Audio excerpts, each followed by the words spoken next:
Hello, I think it's my responsibility to, I guess, to talk about what has just happened with the man behind Kony, Jason Russell. Um, I read three different news articles. One from from MSNBC, one from CNN, and one from RT. So basically, what the picture I'm getting from what happened was, I guess he had some sort of an emotional episode where he went out and started to yell and vandalize cars. And one of the articles mentions him masturbating. And again, another article mentions that he was also under some sort of influence, maybe alcohol or some sort of other drug. So that's what happened. Police came to the scene after people called. People reported that there was a man acting strangely, doing strange things and yelling. Um,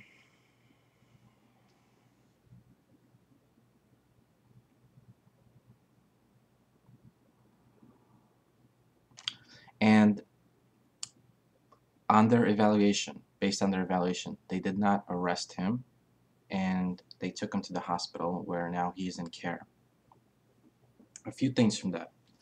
A lot of people will say, this is. I think there's a group of people now who believe that Invisible Children was this organization to steal money from people and to just be like some sort of a some sort of I don't know, some sort of a Goldman Sachs or some sort of a business that's in business of making money.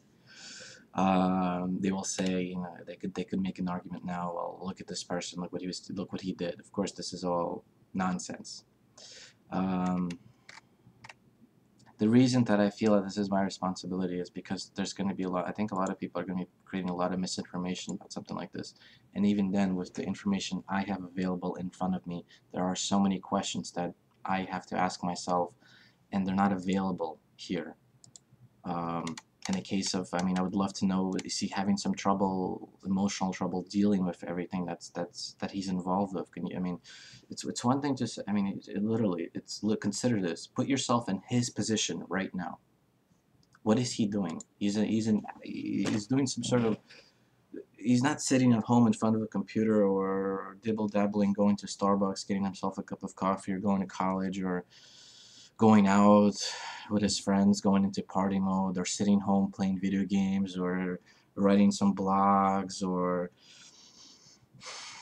working some kind of job. He's doing something very unique, and I believe he's attempting to make a contribution to society. He's trying to fight uh, whatever's happening in Uganda. There's a lot of problems. I didn't completely look into this because there's so many problems like this happening in the world. And then just in this case, he made this video and it became very popular, and with that idea comes a lot of criticism, a lot of negativity from the people who always feel life is shit, the world is shit, blah blah blah blah blah. The people that you would hand $1 million to in your hands, you would say, here, take it, they will say this is bullshit. um, I think there's a lot of people like that, but I wanted to address that for the people who would feel that this is you look at this. We people individually, when we do certain things in life, they take a toll on us emotionally, psychologically, mentally. Some things are very, very, very, very hard on a person to take, to understand, and to continue living on, knowing that this has happened. Take, for instance, consider this. This is a fact. You can look this up yourself if you're very curious. Look this up yourself. Police officers in the United States, they have a lot of problems, psychological problems, after, not all of them, but some of them. And it's notable because it's a problem. I mean, it's the police officers, they need to be perfect people. But after 10, 15 years on the job, dealing with people, dealing with whatever that they deal with in those circumstances, domestic violence cases, uh, catching criminals who rape children, catching criminals who kill people, dealing with people who sell drugs, people who use drugs, that whole spectrum of drugs. It just goes on and on and on and on. It makes them hard to be human beings and look at another person and say, you know what, this person is not a criminal. After a while, in your mind, the police officer, I've studied this. This is if anyone's ever look, this is a criminal justice, almost a criminal justice, a small segment of a criminal justice lecture. This all exists. You know, we're not robots. Things that happen in life, they take a toll on us physically, and in this case, this is what happened to this person. I guess he had some sort of an emotional trauma, let's say. This is how he decided. I mean, how basic can it be? A human being, a man in this case, just getting him, I guess, let's say he got drunk. He got himself drunk and he went on the street and started yelling and masturbating. I mean, that's really basic. I mean, that's like a basic human male activity. I mean, if you really dumb down people themselves, you know, we eat, we poop, and we have sex. Beyond that, it's just, I guess, evolution.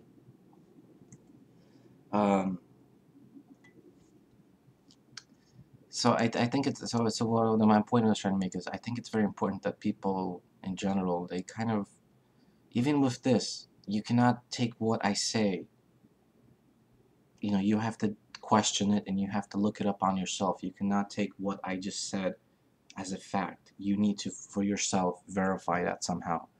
You cannot, it's just, I mean, even with, I mean, I've read about this. Even in the cases of, there's a very popular man in the United States, his name is Stephen Colbert. He's a comedian, he does journalism, kind of. He's very popular, a lot of young people love him. I like him personally. He's a great entertainer, and he has a great show and everything like that. But a lot of people, young people, look at his show and they rely on his show as news. A lot of it is about news and current events, but you have to verify. Like, you have to make sure that it's real, that what he says is not maybe an overstatement or an understatement, or his perspective on things, or, you know, fact is fact, reality, you know, like, fact is fact. I mean, this is a basic, you know, this would happen with this man to some degrees. Some of these things are facts. I mean, people did call 911 complaining that there was a strange man doing strange things. Okay, police came and they determined that it's best to take him to the hospital. I saw this one interview. They asked this woman who was the representative of the San Diego Police Department. I believe this is where it's happened. Yeah, San Diego Police Department. And she goes, well, what he committed was a crime. Why was he not arrested? And a lot of people, I think, would feel very upset, because in reality, what he did could be construed as a crime. Why was he not arrested? Because he's a nobody. That's very important. When you in life, to do things, not to do, to actually do things in life. Because if you're a nobody, you're a nobody. But in his case, he was a somebody, and that's why he was not arrested. I wanted to address that because I think some people would be I think some people would take that and be like, well, this is, again, why this is, or some people could say, oh, he's white. You know, if he was black, he would have been arrested, but he was white. No, he was a somebody. That's why he was not arrested. And the police took into account what he probably was talking to them once they came on the scene. Maybe he had some sort of an emotional. Again, this is my own imagination of it. And I'm trying to put myself in his position. What was happening with him? I mean, you have to put yourself in his position. You have to consider doing what he's doing. It's not an easy thing, first of all, what he's doing, what that organization's doing. And there's many organizations like that. This is just one that managed to become viral.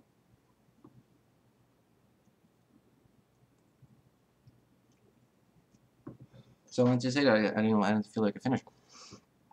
I think there'll be a lot of people who'd feel upset because he did not get arrested.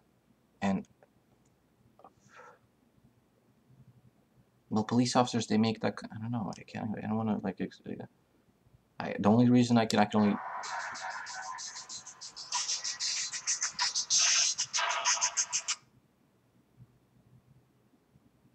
Can I call you back? Yeah, you're Oleg. They have a video of this Kony guy. Okay. Of it. So I spot. Somebody called me about this, and then I also wanted to address this. Somebody called me about this and said something else. This is funny. This is not funny. This happens to people. God forbid this happens to you, or God forbid this happens to me or anybody else. I mean, this is a very serious thing that I think people people from, I guess, a psychologist, a social worker would understand this, I think, more, because when you deal with people on that type of level, I mean, I was just telling to my friend, uh, like, what happens? This is what I told my friend. What happens if you go to Moscow and you go to a restaurant, and in a restaurant you find out that the business owners of that restaurant are involved in the sex slave trade. You come to the United States and you tell me about it, and the first thing I tell to you, I don't believe you. I tell you, it's not, I don't believe you. And he tells me, what do you mean you don't believe me? I saw this with my eyes. I saw them walk children over there, and I saw some very rich men, and they were having sex with children. And I saw the door close. And I say, I don't believe you. I don't believe you. I think my friend would go insane if I were to tell him that. I mean, in all honesty. Well, let's say he tells that to 10 other people. And they go, hey, we don't believe you. Hey, it's not real. It doesn't happen. Who cares? Who cares? So you have to consider that, because from that video, I read some comments, and I read there's some things that some people on YouTube are talking about something like this. Um, it's not real. They're just putting money in their pockets. Can you imagine how you would feel if you were in that kind of position? Assuming that,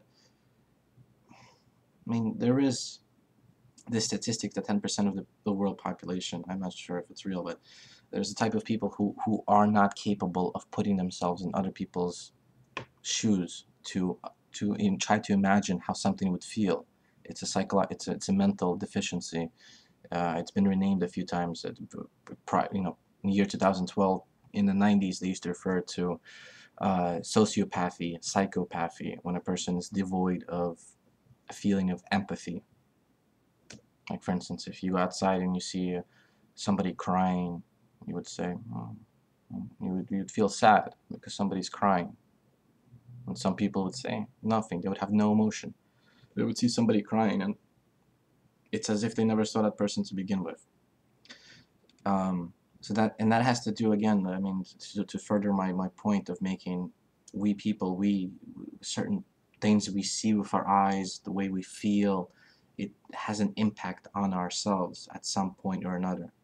If you're 16, 15, it might not be so serious. If you're early 20s, it might not be so serious. But when you get older, and it adds up, it adds up, it adds up, it adds up, it adds up.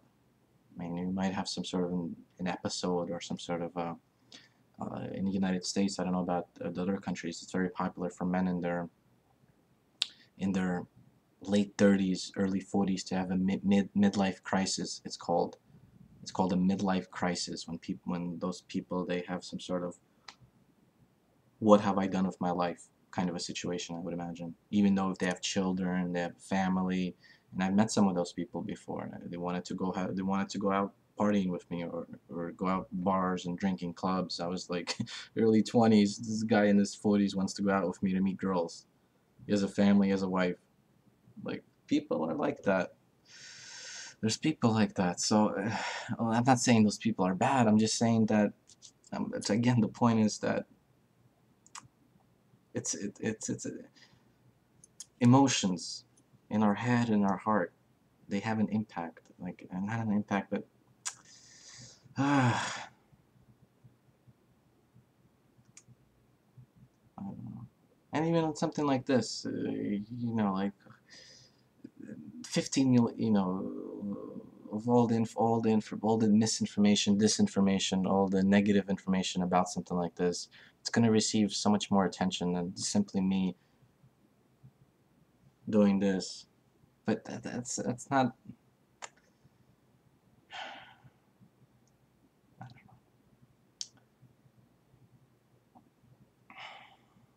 Anyways, you can read the 3 articles yourself. I really recommend it.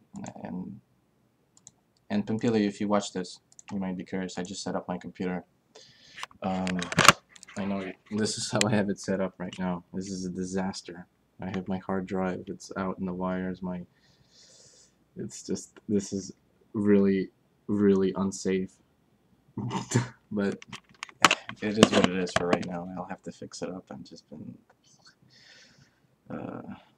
But I thought this was important. I think there would be a lot of people who would be searching for things like this online, even especially on YouTube or Google, trying to find out information about something like this. But it's very important that whatever the things you see sometimes on YouTube or sometimes you see on one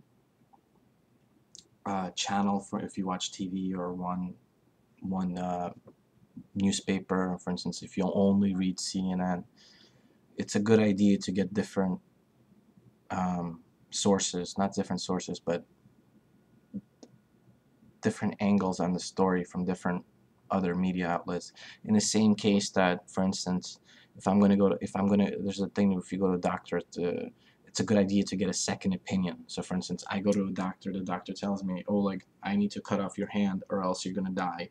And I'm gonna be like, oh my god, oh, I'm gonna go to another doctor and tell him what this doctor said, and then this doctor's gonna go, well, no, we can only cut here, and then you'll be okay. And I'll be like, oh, okay, this is much better than my whole hand. So there's a lot of information. There's how do I say this? Oh, this is driving me insane.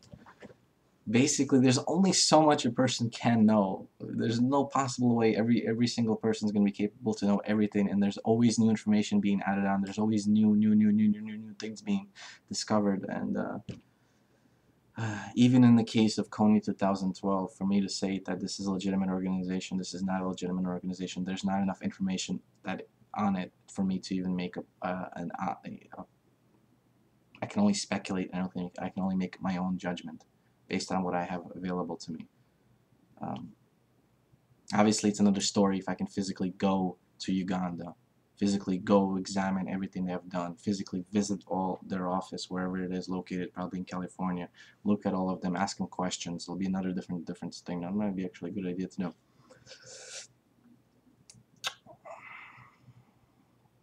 Okay, so that was the point. Something happened, and it's very important to know that, not to know that it happened, but to know that there might be a reason. I mean, there's obviously a reason for something like that. It's not just